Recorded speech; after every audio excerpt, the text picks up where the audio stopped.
हिंदू पुराणों की कहानियां कमाल की होती हैं, एक से बढ़कर एक। पर आज हम जिस कहानी में उतरने वाले हैं वो शायद सबसे अजीब, सबसे अनोखी है। एक ऐसे देवता की कहानी जिनका सिर इंसान का था ही नहीं, बल्कि एक घोड़े का था। हाँ, पर कहानी यहाँ से शुरू नहीं होती है। ये शुरू होती है एक बहुत ही चौंकाने वाले सवाल से। मतलब कैसे? कैसे ब्रह्मांड का एक सबसे बड़ा देवता, एक सुप्रीम गॉड, अपना ही सिर खो सकता है? तो चलिए कहानी शुरू करते हैं। पहला हिस्सा, एक देवता का कटा हुआ सर। सोचिए, एक ऐसा सीन जिसे देखकर किसी के भी होश उड़ जाएं। भगवान विष्णु का शरीर है, लेकिन सर गायब है। हाँ, तो हुआ ये कि सारे देवता मिलकर भगवान विष्णु को ढूंढने पहुंचे और उन्होंने जो देखा ना, वो सच में बहुत भयानक था। विष्णु जी गहरी नींद में थे, लेकिन उनका सिर अपनी जगह से गायब था। जरा सोचिए, जो पूरे ब्रह्मांड के रक्षक हैं, उनके साथ ऐसा हो जाए तो बाकी देवताओं का क्या हाल हुआ होगा। सब एकदम हैरान परेशान। तो अब अगला हिस्सा, दीमक और धनुष। अब सवाल वही है कि आखिर ये हुआ कैसे? इतनी बड़ी ब्रह्मांडीय गड़बड़ हुई कैसे? और इसका जवाब पता है कहाँ छिपा है? एक धनुष और कुछ छोटी छोटी दीमकों की कहानी में। अच्छा, तो किस्सा कुछ ऐसा है कि 10,000 साल तक एक बहुत भयंकर लड़ाई चली। उसके बाद भगवान विष्णु, जाहिर है, बहुत ज़्यादा थक गए थे।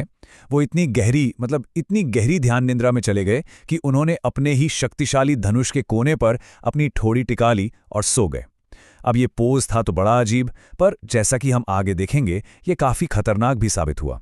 ठीक उसी समय देवताओं को एक बहुत जरूरी यज्ञ करना था, एक ऐसा पवित्र अनुष्ठान जिसमें विष्णु जी का होना बहुत जरूरी था।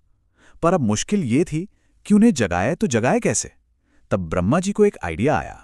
उन्होंने दीमकों को बनाया और उन्हें काम दिया, जाओ और धीरे धीरे उस धनुष की डोरी को कुतर दो।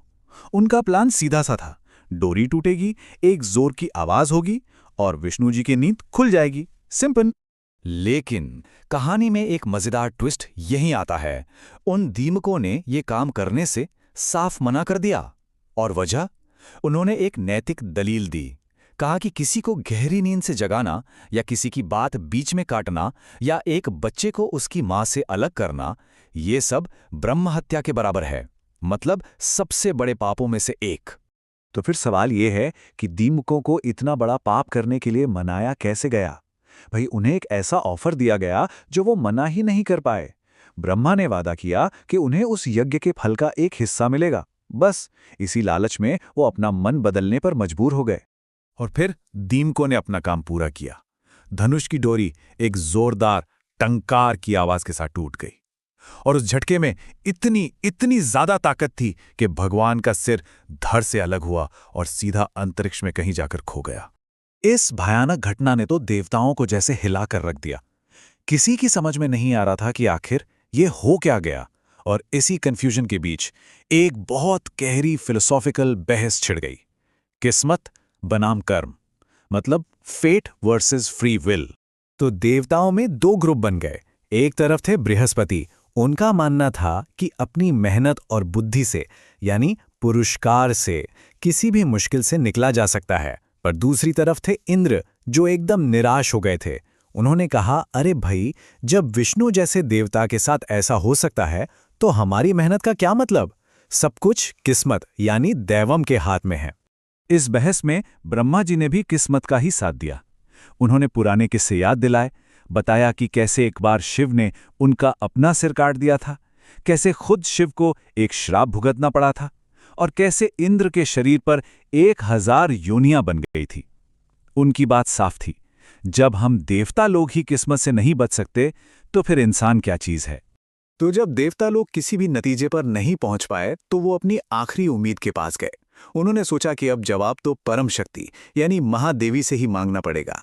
और यहीं कहानी पूरी तरह से घूम जाती है। देवी ने जो खुलासा किया वो हैरान करने वाला था। उन्होंने बताया कि विष्णु का सर कटना कोई एक्सीडेंट था ही नहीं, ये सब पहले से तय था, और इसके पीछे एक नहीं, दो बहुत बड़े कॉस्मिक कारण थे। तो पहला कारण, महालक्ष्मी का एक श्राप। हुआ यह था कि एक बार विष्णु जी अपनी पत्नी महालक्ष्मी को देखकर मुस्कुराए, पर महालक्ष्मी को गलतफहमी हो गई। उन्हें लगा कि विष्णु किसी और के ख्यालों में खोकर मुस्कुरा रहे हैं। और बस इसी गुस्से में उन्होंने श्राप दे दिया, आपका ये सिर धड़ से अलग हो जाए।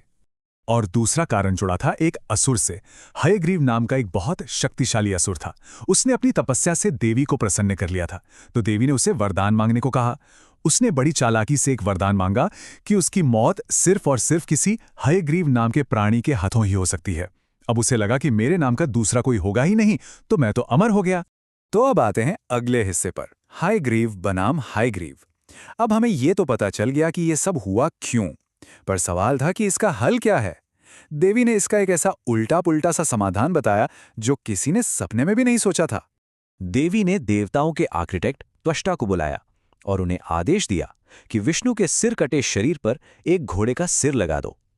जैसे ही ये काम पूरा हुआ, विष्णु का एक नया अवतार तैयार हो गया और इस अवतार को नाम मिला हयग्रीव, संस्कृत में जिसका मतलब ही होता है घोड़े की गर्दन वाला। और बस इस तरह से भविष्यवाणी सच हो गई। घोड़े के सिर वाले भगवान हयग्रीव ने हयग्रीव नाम के उस असुर को लड़ाई में मार गिराया। जैसा कि इस कहानी के विश्लेषण में कहा गया है, ये उन कमाल के विरोधाभासी आइडियाज में से एक है जो भारतीय कथाओं में बहुत देखने को मिलते हैं। हयग्रीव ने हयग्रीव को मार डाला। तो आखिर इस पूरी की पूरी अजीब और घुमावदार कहानी का मतलब क्या है? देखिए, ये सिर्फ एक पौराणिक कथा नहीं है, इसका एक बहुत गहरा धार्मिक मतलब है, खास तौर पर हिंदू धर्म की शाक्त परंपरा के लिए। इस कहानी का जो असली मैसेज है वो ये है कि देवी ही सर्वोच्च शक्ति हैं, वही कारणों का कारण है। मतलब वो हर किसी की किस्मत को कंट्रोल करती हैं। विष्णु जैसे बड़े बड़े देवता भी बस उनकी दिव्य इच्छा को पूरा करने का एक जरिया है।